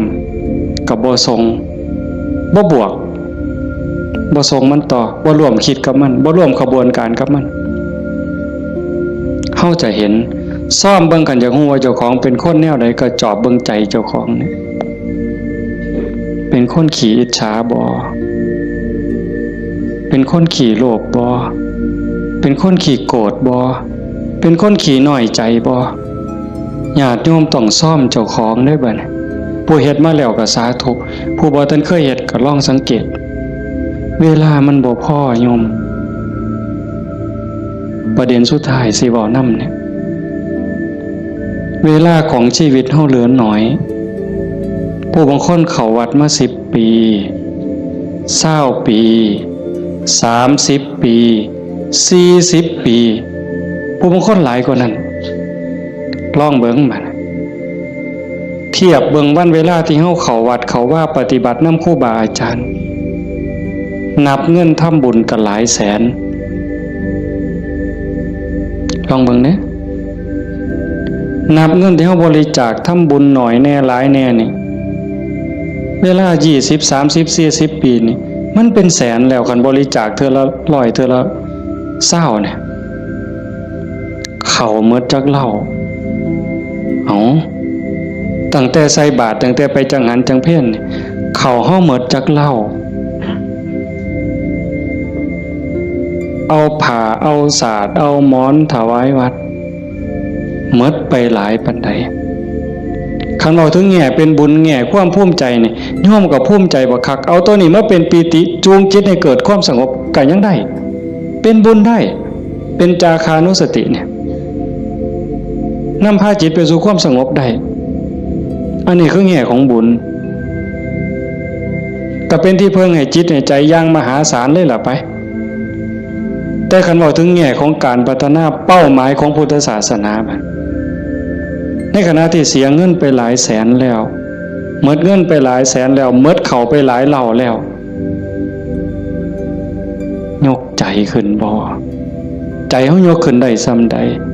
ความโลภลดลงจักหน่อยบ่ความโกรธลดลงจักหน่อยบ่ความแข็งดีแข็งเด่นลดลงจักหน่อยบ่หือไปวัดแห่งแต่ไปผิดกันอยู่วัดขาดทุนได้นี่ครูบาอาจารย์มีสื่อมีเสียงลังเทื่อก็สิไปญาติกันเป็นที่หนึ่งมันมีอยู่เรื่อยเห็นอยู่หลายหมองโดยเฉพาะโยมฝ่ายอุบาสิกาเฮ็ดหยังก็อยากถวายหลวงพ่ออยากให้หลวงพ่อฉันของเจ้าของใส่ของเจ้าของผู้นี้เฮ็ดอยู่แล้วมีผู้ใหม่มามีการแข่งกันขาดทุนนี่ตัวนี้คือขาดทุนลอดพื้นบ่แม่นขาดทุนธรรมดากิเลสมันบ่ได้ย่อมเฮาเด้ไม่ออกสังเกตเด้อย่าเชื่ออาตมานำแม่ได้พระดอกเพราะฉะนั้นหลวงปู่ชาบ่ได้ถีบพระดอกเนาะได้ไปนวดหลวงปู่แล้วว่าเจ้าของคักหลวงปู่เพิ่นฮู้จักความคือเลยถีบเลยหงายหลังตึงยังจังได้คิดเห็นบ่นี่คือครูบาอาจารย์เพิ่นสอนให้เห็นจิตตัวนี้โยมคันบ่เห็นจิตตัวนี้นี่งมซ่าไปอีกโดนเติบเยจิตตังสัญญเมสันติโมขันติมานะพันธนาถ้าบุคคลใดจะพึงตามดูจิตบุคคลผู้นั้นจะพ้นจากบ่วงแห่งมารคันเห็นใจตัวนี้นี่เขาต้องการความสะอาดแม่นบ่ต้องการความสะอาดต้องการความบริสุทธิ์แห่งจิตแห่งใจเนี่ยมันจะเห็นคันบ่จังซั่นเข้าข้างเจ้าของเสยเด้มันมาที่หลังมันสิมาใหญ่กว่าเฮาได้จังใดมันสิมาเป็นที่หนึ่งได้จังใดผิดกันวัดแตกเว้ยมีได้แนวนี้ก็ได้ขาดทุนเสียเงินเสียทอง หาคืนใหม่ได้เด้หาเงินแสนเฮาก็ยังมีโอกาสสิหาพ่อโยมหาเงินล้านยังมีโอกาสสิหาพ่อเสียยังก็เสียได้แต่ว่าคันเสียเวลาเนี่ยเสียเลยเด้เสียเลยมีเงิน100 ล้านซื้อนาทีที่ผ่านไปกลับมาบ่ได้ซื้อนาฬิกาเลื่อนละแสนเลื่อนละล้านน่ะซื้อได้แต่ซื้อเวลาวินาทีเดียวก็ซื้อบ่ได้เฮาหายใจเข้าหายใจออกตอนนี้หมดแล้วก็หมดเลยบ่กลับคืนมาอายุเฮาก็หมดไปความตายก็ใกล้เข้ามาเวลาแห่งการเก็บเกี่ยวสัพพะธรรมเก็บกรรมบุญกุศลซักฟอกจิตใจให้สะอาดบริสุทธิ์มันหมดไปเรื่อยๆจังซั่นจังว่าเขาวัดเขาว่าประพฤติปฏิบัติขันบ่เข้าใจถึงสาระแก่นสารคำสอนของศาสนาเนี่ยบุญนั้นได้อยู่ดอกแต่มันบ่ทันปลอดภัยอย่างว่าพระพุทธเจ้าบ่ให้มาติดอยู่ที่บุญแต่เพิ่นให้เฮ็ดบุญให้สร้างบุญให้สร้างหลายๆแต่ว่าให้กายไปอีกสู่ความสะอาดบริสุทธิ์แห่งใจถ้ามันไปบ่ทันฮอดนั้นบ่ปลอดภัยเทวดาก็ตกสวรรค์ได้เห็นบ่จังซั่นจังว่าในเมื่อเฮามาสู่ขบวนการปานนี้โยมพอออกผู้เป็นเจ้าภาพก็ตั้งใจปานนี้เฮ็ดดีมาปานนี้ก้าวขึ้นไปอีกก้าวขึ้นไปนี้ก่อนวันเวลาของชีวิตมันสิหมดให้พยายามเฮ็ดใจให้เป็นกลางๆหูได้ยินจมูกได้กลิ่นลิ้นได้รสกายได้สัมผัสก็เฮ็ดใจให้เป็นกลางๆสิปฏิบัติกับสิ่งที่มากระทบจากตาเห็นจากหูได้ยินจากจมูกได้กลิ่นลิ้นได้รสกายสัมผัสก็เฮ็ดด้วยสติอย่าให้รู้สึกว่าหักอย่าให้รู้สึกว่าสั่งอย่าเฮ็ดด้วยความสั่งอย่าเฮ็ดด้วยความดีใจด้วยความเสียใจอย่าเฮ็ดด้วยความหักให้จิตเป็นกลางกันได้จังสิขันเฮ็ดได้จังสิแล้วมันอ่อนซ่อนเจ้าของเด้อาตมาก็เฮ็ดบ่ทันได้ก็ยังพยายามอยู่ก็จังว่าส่วนญาติส่วนโยมเฮ็ดไปพร้อมๆกันคันบ่จังซั่นน่ะมันเสียเวลาเสียดายเจ้าของ30-40 ปีหมดเงินก็หลายแสนหมดข้าวก็หลายเหล่าหมดเวลาในการทำมาหากินเงินที่มาบริจาคข้าวของที่มาทำบุญก็หมดไปแล้วเวลาล่ะขณะเวลานั้นที่มาอยู่วัดอยู่ว่ามาสร้างน้ำทำบุญไปหาเงินหาทองมันก็ต้องได้ตื่มกันอีกหลายเติบมันจักเท่าแต่ว่าเขายอมเสียสิ่งนั้นเพื่อสิแลกเอาสิ่งที่ดีที่สุดสิ่งที่ประเสริฐที่สุดก็คือใจเจ้าของเนี่ยให้ได้ใจที่มีความสงบใจที่มีความร่มเย็นใจที่เต็มเปี่ยมด้วยความเมตตากรุณายินดีมุทิตากับผู้อื่นใจที่เป็นอุเบกขาโตสติความระลึกได้แล้วก็อุเบกขาตัวว่างจิตเป็นกลางจิตที่เฉยเป็นสิ่งที่เฮาควรจะหาให้มันได้หาให้มันพอให้มันเจอก่อนลมหายใจสุดท้ายสิดับลงไม่ออกให้มันพอจิตนี่ก่อนลมหายใจสุดท้ายสิดับลงเพราะนั่นคือพุทธะพุทธะคือความสะอาดจิตที่สะอาดจิตที่สว่างจิตที่สงบสะอาดจากหักจากสร้างจากดีใจจากเสียใจจากได้จากเสียจากบวกจากลบสว่างสวัยด้วยสติปัญญาหูเท่าท่านตามความเป็นจริงหักก็ตามสร้างก็ตามสรรเสริญนินทาก็ตามลาภยศสรรเสริญก็ตามสว่างตาโดยแสงไฟเพิ่นบอกสว่างใจโดยแสงธรรมบ่ยินดียินร้ายเห็นทุกสิ่งทุกอย่างเกิดขึ้นตั้งอยู่ดับไปอนิจจังทุกขังอนัตตากฎของแต่ละขอบงำสรรพสิ่งอยู่สะอาดสว่างสวัยโดยสติปัญญาสงบนิ่งจิตใจบ่กระเพื่อมด่ามากกับบ่กระเพื่อมย่องมากกับบ่กระเพื่อมนักแน่นคือกับหินเนี่ยจิตใจของพุทธะเป็นแบบนั้นสะอาดสว่างสงบ หู้เท่าทันตื่นจากความหลับไหลเบิกบานจากการที่เจ้าของบ่มีโทษตรงนี้เป็นวิชาการของพุทธศาสนาเป็นหลักที่ชาวพุทธต้องปฏิบัติอันสิไปอ่อนว่อนบวงสรวงสวดแล้วก็ขอสวดแล้วก็ขอขันมันได้ซ้ำนั้นมันก็สิดีอยู่ขันมันได้พระพุทธเจ้ากับพระเฮ็ดแต่ตรงนี้ที่พระองค์เพิ่นสอนสลบจักเถื่อกลัวสิเป็นพระพุทธเจ้าหลวงปู่ชาลำบากปานใดอาตมาเคยอ่านพอเนาะว่าสิขึ้นไปอยู่เทิงผู้ว่าบ่อยากยุ่งบ่อยากยากนำการมาหาบิณฑบาตไปอยู่เทิงผู้ก็สิเหี่ยวกินพุ่นเนาะเหี่ยวฉันพุ่นเนาะฝึกซ้อมจนปานนั้นบัดเป็นไข้เป็นหนาวไปอยู่กลางป่าก็บ่อยากให้ผู้พี่น้องยากนำก็ซ้อมมันสิใจขาดยามใดสิจูดไปสุดที่ถิ่มเพิ่นว่าบ่ได้ยินเสียงกวงห้องหลวงปู่เพิ่นปัญญาหลายดีเนาะแต่มาก็จังได๋ดอกมื้อนึงไปอยู่อยู่วัดบาง 2-3 มื้อนั่นล่ะก็เปิดวิทยุฟังหลวงปู่เพิ่นเทศน์นั้นว่าก็หัวอยู่ผู้เดียวจุจ่อๆสั่นๆนี่คำสอนหลวงปู่ซ่าอยู่กับเจ้าของนี่อยู่หูดังนี่เนาะอยู่กับขนตานี่ทักมุมจ่อๆธรรมะนี่โอ้จะเป็นปัญญาคักๆเพิ่นยังว่าโอปัญญิโกเป็นสิ่งที่ควรน้อมเข้ามาใส่ตนมันบ่อยู่ไสไม่ออกคันเวลามันสิเข้าใจมันสิหูเล็กๆน้อยๆนี่ดอกมันหูในเจ้าของนี่มันเห็นในเจ้าของนี่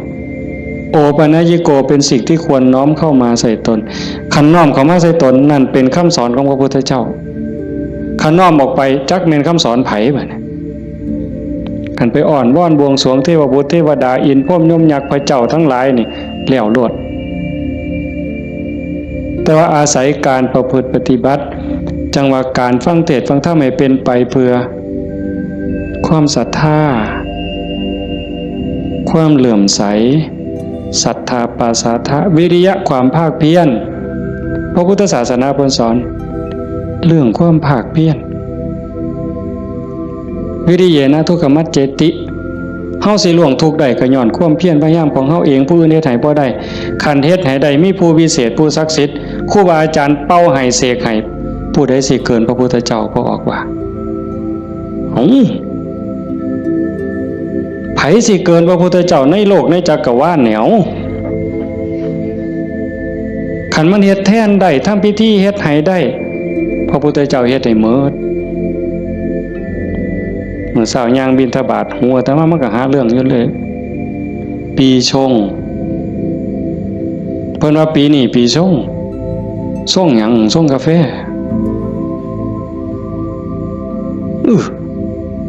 มันยากหยังกับปีกับเดือนนั่นเด้อปีชงเนี่ยเพิ่นนัดกันไปสวดมนต์สะเดาะเคราะห์มื้ออื่นทั้งศรีสะเกษพุ่นผู้ปีช่องปีมะยังว่าไว้เฮาบ่เข้าใจปานใดดอกพากันไปสวดไปสะเดาะเคราะห์ไปต่อชะตาไผสิเกินพระพุทธเจ้าก็ลองเบิ่งคันมันเป็นจังซั่นมันได้จังซั่นพระพุทธเจ้าเฮ็ดหมดอันไม่ออกมาเฮ็ดนี่ก็ต้องเฮ็ดให้เจ้าของสะเดาะเคราะห์ก็แม่นต่อชะตาก็แม่นเสริมดวงก็แม่นโดยการตั้งสติให้มันฮู้จักอีหยังผิดอีหยังถูกอีหยังควรบ่ควรตรงนี้ตรงมันแม่นพุทธะต้องเฮ็ดแบบนี้เพี้ยนมาจากภพจากศาสตร์คันเฮาบ่มีเชื่อเก่าไม่ออกคันว่ามีเชื่อของนักบวชนักปฏิบัติเป็นเชื่อเป็นอย่างเป็นเผ่าเป็นพันธุ์ไว้ตั้งแต่อดีตเฮาบ่มีมือมาเฮ็ดจังซี่ในเมื่อเฮามีของเก่ามานำพามาสู่การเหตุการณ์ทำจังซี่มีกัลยาณมิตรพาเหตุพาทำให้ทุ่มเทเต็มที่ถือว่าโอกาสได้เกิดมาเป็นมนุษย์ได้พบพระพุทธศาสนามีสติปัญญาหูดีหูชั่วหูผิดหูถูกยังมีสติอยู่จังสิเฮ็ดเต็มที่ก่อนมันสิหมดเวลาแล้วอย่าคิดว่าเจ้าของซ่าเด้ไม่ออกญาติโยมอย่าคิดว่าเฮาสิเฮ็ดบ่ทัน ตราบใดลมหายใจยังมีอยู่สติสัมปชัญญะยังหูผิดหูถูกเพิ่นว่าเฮามีโอกาสจนลมหายใจสุดท้ายจนลมหายใจสุดท้ายยิ่งเฮาฟังเทศน์ฟังธรรมอยู่บ่อยๆอยู่ประจำบัดจนหอดเฮาเจ็บเฮาป่วยเฮาใจสิขาดสิล้มสิตายสิ่งที่เฮาฝึกมาตลอดชีวิตทบทวนมาตลอดชีวิตหอดเวลานั้นมันจะว่างแม่นบ่แม่นก็แล้วแต่สิว่างว่ามันเอาบ่ได้แล้วร่างกายบ่แม่นของเฮาสังขารบ่แม่นของเฮาสรรพสิ่งในโลกบ่แม่นของเฮาดินดอนตอนหญ้าบ่แม่นของเฮาแม้แต่สังขารร่างกายก็สิถิ่มอยู่ไว้ๆนี่ว่างเด้ปล่อยเด้ตัวอย่างที่อาตมาได้พบมาญาติธรรมวันที่9 พฤศจิกาอาตมาว่าจะพาไปสวดมนต์ที่พระใหญ่อำเภอเขืองในเพิ่นนิมนต์ไปเทศน์ก็เลยประกาศชวนญาติชวนโยมไปญาติธรรมกลุ่มหนึ่งผู้เฒ่าหน่อยที่สุดก็60แต่ส่วนใหญ่70ขึ้นไปเกิดอุบัติเหตุโยมอาจจะได้ยินข่าวอยู่ว่าจักรถสิเลี้ยวเข้าพระใหญ่เขิมเพื่อเขืองในเลี้ยวเข้าไป2ขั้นหน้าไปติดหลุมสิลงจากทางลาดยางมันมีหลุมก็คอยหยอดขั้นหน้าคอยหยอดขั้นหลังก็จอดนิ่งๆรถวัดป่าใหญ่เมืองอุบลแล่นมาต่ำเข้าเต็มลำหลังหัวเก่งนั่นคนอยู่ทั้งหลังนี่7อยู่ทั้งหน้า2คนทั้งหน้า2บ่เป็นหยังแต่อยู่ทั้งหลัง7คนนี่ฟ้องลงรถตาย3บาดเจ็บหนัก4เป็นจังได๋พวกผู้เฒ่าทั้งหมดนี่ว่าชีวิตเฮาอันนี้เพิ่นเว้าก่อนเป็นได้เว้ามาเรื่อยๆดอกบ่แม่นเว้ามื้อนั้นเว้าเรื่อยๆเว้าตลอด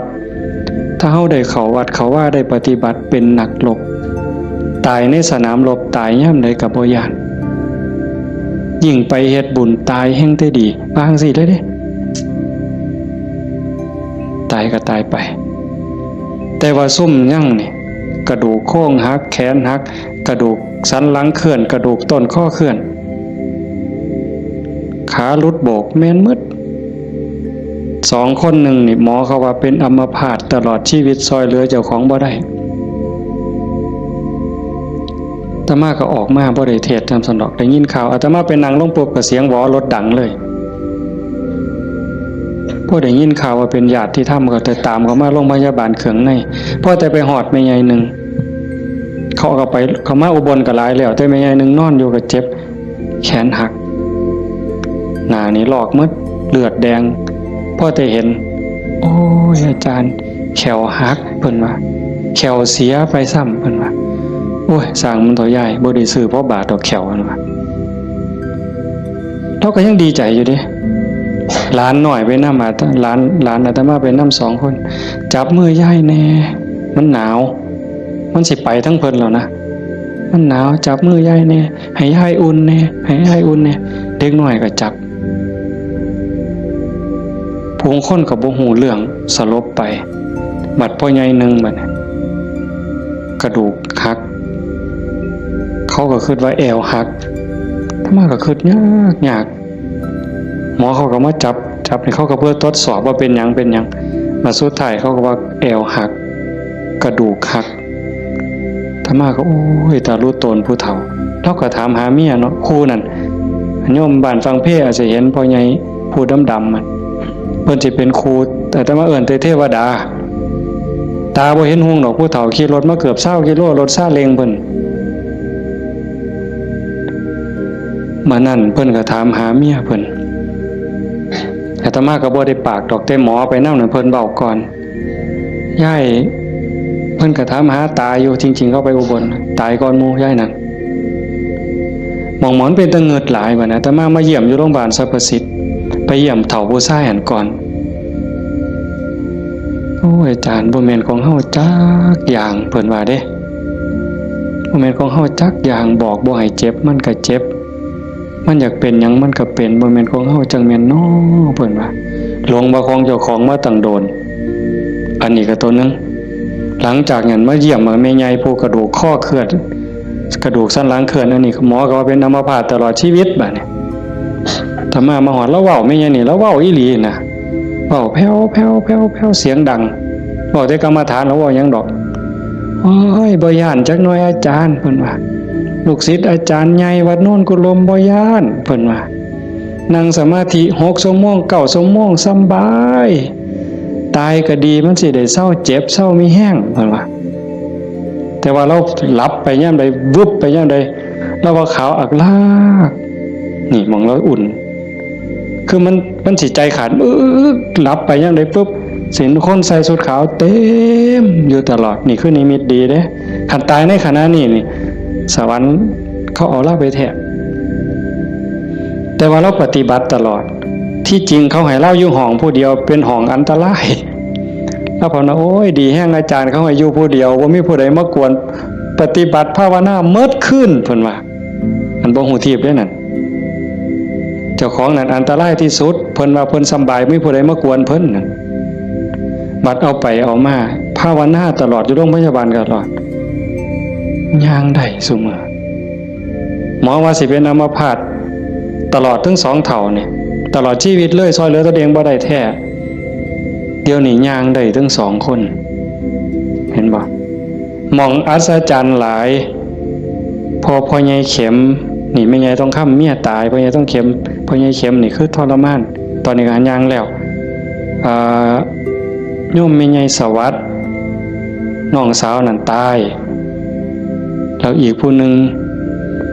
ถ้ามาจือบ่ได้ตายว่าเอาเรื่องกับรถถือว่าเป็นกรรมเป็นเวรเป็นสิ่งที่เกี่ยวเนื่องกันมาใครแม่นเฮาสิว่าแนวใดมองอาตมาเงิดอ่อนซ่อนใจคนน่ะขอบ3 ครอบครัวนี่ผู้หนึงเจ็บสาหัสผู้หนึงตายนี่บ่เอาเรื่องกับรถบ่เอาเรื่องกับครูกรณีถือว่าเป็นเรื่องของบาปของบุญเป็นเรื่องของวัฏฏะสงสารให้แล้วต่อกันเขาก็บ่อยากมาซ้นเขาก็บ่อยากพาเฮาไปตายนี่มองว่าคุณภาพของธรรมะมองเข้าใจธรรมะมันเฮ็ดใจได้ขนาดนั้นน่ะคักบ่มื้อนี้แม่ใหญ่นึงผู้เตรียมเนี่ยเผาไปวาง 2-3 มื้ออายุ89 ปี7 เดือนผู้หญิงเด้เลี้ยงลูกเมียใหม่ผัวเพิ่นไปมีเมียใหม่เพิ่นบ่เครียดเมียใหม่ออกลูกเพิ่นเอามาเลี้ยงพร้อมเอาไม่ออกเฮ็ดได้บ่ นี่คือน้ำใจคนนะแม่ใหญ่นี่เราปฏิบัติธรรมอยู่นำครูบาอาจารย์มาตลอดลูกเราดีหมดทุกคนเป็นหมอ2เป็นครูผู้หนึ่งเป็นเจ้าหน้าก็มีอยู่2 คนแต่ว่าหม่องอัศจรรย์คือเราปฏิบัติตลอดโยมไม่ออกสวดปาติโมกข์ได้ที่พระเพิ่นลงปาติโมกข์นี่แม่ใหญ่น่ะเราสวดได้อาตมาสวดบ่ได้หม่องเป็นตะเงิดหลายแต่ว่าเราตกศาลาเทื่อนึงยางจงกรมมันมืดตกศาลาสมัยก่อนนั่นขาหักลงว่าซั่นว่าเห็นบ่บัดมื้ออาตมาสิไปเยี่ยมอาตมาไปเทศน์ฟังทั้งครูขันก็เลยว่าสิกายไปทางนั้นลูกชายเพิ่นว่าบ้านอยู่ทางนั้นก็เลยพาไปเยี่ยมลูกชายก็บอกว่าอาจารย์สิมาเยี่ยมแล้วลูกบ่ได้ตลอดแต่ว่าสติเราดีเด้เพราะแต่ว่าอาตมาสิไปเสียงรถก็ไปจอดแล้วลุกขึ้นมานั่งพออาตมาไปนั่งลงแล้วก็กราบได้เท่าเดียวดอกก็นอนมันวิ่นหัวปานนั้นเราก็เว้าธรรมะโต้ตอบได้ทุกเรื่องสติบ่ขาดลูกหลานจักว่าเท่าใดมาเต็มเฮือนแล้วจำได้ฮอดซุมบ่นุ่งผ้าว่ามันชื่อหยังนิสัยมันดื้อบ่ดื้อแล้วฮู้ผู้นี่มองลูกหลานว่าย่า ยายอยู่อีกเด้อโอ้ยมันถูกมันยากบ่อยู่ดอกอยู่น้ำหลานอีกแน่อยู่โดนแล้วพูดนี่มัดมือสิใจขาดหลานผู้เรียนอยู่จุฬากำลังขึ้นรถลูกชายว่าย่าถาหลานนี่เด้อหลานกำลังขึ้นรถโอ้ยถาบ่ถามันก็บ่แม่นแม่วะแล้ว เป็นเรื่องของเพิ่นว่าเห็นบ่เป็นเรื่องของเพิ่นบ่แม่นเรื่องของญาหมองคักหลายว่าเราตายนั่นเรานอนแต่แข้งข้างขวาเลียนแบบพระพุทธเจ้าเลยสติจำได้เมื่อสิตายแล้วกินข้าว3 เทื่อได้กินข้าวปกติเว้าได้ปกติเพียงแต่ว่านอนไปแล้วก็มาหลับเอาตอนมาดับไปตอนตีสี่คนตายลูกนี่เป็นหมอ2แล้วก็หลานเป็นหมออีกผู้นึงมันบ่เข้าในทฤษฎีอะโยมพวกนี้อยู่นำคนตายมาตลอดลูกหลานสาวอยู่ห้องชันสูตรพลิกศพพร้อมคนตายเขาพิสูจน์ว่ามันจะเย็นไม่ไงนี่แล้วอุ่นบัดเนี่ยตายไปแล้วจากตีสี่กลัวจนหอด5 โมงเช้าเอาเขาลงเพราะยังอุ่นอยู่แต่เฮ็ดจังได๋บ่ได้เพิ่นก็ลูกชายเพิ่นก็โทรมาถามอาจารย์ที่ว่าแนวใดแต่มาเลยว่าบ่ต้องฉีดยาเด้อสิฟื้นหรือบ่ฟื้นเฮาบ่คิดดอกแต่ว่าบ่ต้องฉีดยาก็บ่ฉีดอยู่จักมื้อหลายมื้อเติบ4-5 คืนพุ่นล่ะแต่มาก็บ่เจอบัดฮอดมื้อสิเผาบัดเนี่ยลูกชายเพิ่นก็โทรมาถามประมาณ3 โมงกว่าเนี่ยอาจารย์เฮ็ดจังได๋บัดเทื่อเปิดโลงออกมานี่หาแม่ยังอุ่นอยู่คือเก่าเนี่ยสิเฮ็ดแนวใดเพิ่นว่าโอ้ตมาก็บอกบ่ถูกดอกโยมไขเบิ่งซะก่อนว่าซั่นแต่ว่าใส่เพิ่นใส่ตู้ลงเย็นอยู่แต่มันเย็นทั้งหลังนั่นน่ะตมาก็เลยว่าเอากันจัก4 โมงก็จังถอดปลั๊กออกเบิ่งเด้อว่าถอดปลั๊กออกเบิ่งเพื่อให้มันปรับสภาพเพราะว่าตัวเย็นนี่มันอาจจะเป็นจากเครื่องใส่ไฟฟ้าหอดประมาณเฮาจะออกประมาณบ่ายโมงก็หากะลามันอุ่นมันยังอยู่ก็จังว่ากันอีกเทื่อนึงบัดสุดท้ายก็แม่นหมดอยู่ดอกเพิ่นว่าอาจารย์ประมาณเที่ยงในเพิ่นโทรมาก็บ่เย็นปานใดแต่ว่าย้ายบ่แข็งเพิ่นว่าเย็นอยู่แต่ว่ามันบ่แข็งคือทั่วไปคันจังซี่ก็หมดไปตามธรรมชาติก็เฮ็ดไปเด้อคือที่เว้าให้โยมฟังนี่หมายความว่าอย่าให้เราปฏิบัติมาตลอดจิตใจเราดีเรางามบ่เคยด่าไปจักเทื่อลูกว่าลูกเมียใหม่เขาผัวก็อยู่นำเมียใหม่นี่เอาลูกมาเลี้ยงแล้วก็ป้อนข้าวทอกันนี่เลี้ยงซ่ากันป้อนปลาป้อนข้าวก็บ่ให้ลูกเจ้าของคำใหญ่กลัวเด้คำทอกันอาบน้ำให้ก็คือกันสอนก็คือกันฮักทอกันใจคนน่ะมันจังว่าคันมันได้ฝึกได้ฝนมันมีธรรมมันก็สุดยอดอยู่นี่โยมพ่อใหญ่พาเฮาประพฤติปฏิบัติเฮ็ดงานจังซี่เฮามาประพฤติปฏิบัติสูงสุดก็เพื่อยกจิตยกใจเด้อสรุปตรงนี้เด้อบุญนั่นเป็นของตายจังได้เฮาก็ได้เต็มที่อยู่แล้วแต่สิ่งสำคัญน่ะให้ยกจิตยกใจเจ้าของให้มันสูงขึ้นจากอำนาจของความโลภความโกรธความหลงความอิจฉาริษยาอาฆาตพยาบาทจองเวรน้อยเนื้อต่ำใจเฮาสิเอาชนะมันได้เฮาสิสูงขึ้นกว่าอำนาจของกิเลสได้ย้อนโยมสังเกตใจเจ้าของย่ามตาเห็นหูได้ยินจมูกได้กินลิ้นได้รสท่านเฝ้าไปเสือมันอย่าไปหักไปสร้างน้ำมันนิ่งแล้วสังเกตความรู้สึกสังเกตความคิดสังเกตความรู้สึกถ้ามันเอียงไปทั้งโลภหลายก็บอกว่าเจ้าของนั้นขี้โลภหลายอยู่ค่อยถอนออกหัดบริจาคหัดแบ่งหัดปันถ้ามันโกรธหลายเห็นอันใดผิดหูผิดตาแล้วงุดหงิดโหนหวยขึ้นเป็นตาสร้างขึ้นมาหูจักมันปรับแล้วก็หูจักเมตตาเขาก็คือเฮานั่นล่ะเขาบ่ทันหูเขาจึงเป็นจังซั่นหูจักให้อภัยฝึกไปคอยยกระดับดวงจิตขึ้นมาให้เข้าใจว่าพระพุทธเจ้าบ่ได้สอนให้เฮาทุกข์พระพุทธศาสนาสอนให้เฮาพ้นทุกข์โกรธก็คือทุกข์โลภก็คือทุกข์หลงก็คือทุกข์เป็นเหตุให้ทุกข์เฮาก็ต้องดับเหตุมันเฮ็ดให้จิตใจเป็นกลางๆฮักผู้อื่นคือฮักเจ้าของหวังดีต่อผู้อื่นคือหวังดีต่อเจ้าของนั่นจิตใจเฮาจะดีขึ้นงามขึ้นมื้อนี้สมควรแก่การเวลาใส่เวลามาหลายเติบชั่วโมงหนึ่งกับ40 กว่านาทีเนาะสมควรแก่การเวลา ท้ายที่สุดก็ขออนุโมทนาสาธุกับญาติโยมผู้เป็นเจ้าภาพผู้เป็นเจ้าของสถานที่และก็ญาติธรรมที่มาจากที่ไกลที่ไกลมาร่วมประพฤติปฏิบัติบำเพ็ญบุญบำเพ็ญกุศลยกระดับดวงจิตดวงใจของเจ้าของให้สูงขึ้นงามขึ้นท้ายที่สุดก็ขอรัตนาอ้างอิงเอาอำนาจแห่งคุณพระศรีรัตนตรัยคุณของพระพุทธเจ้าพระธรรมพระสงฆ์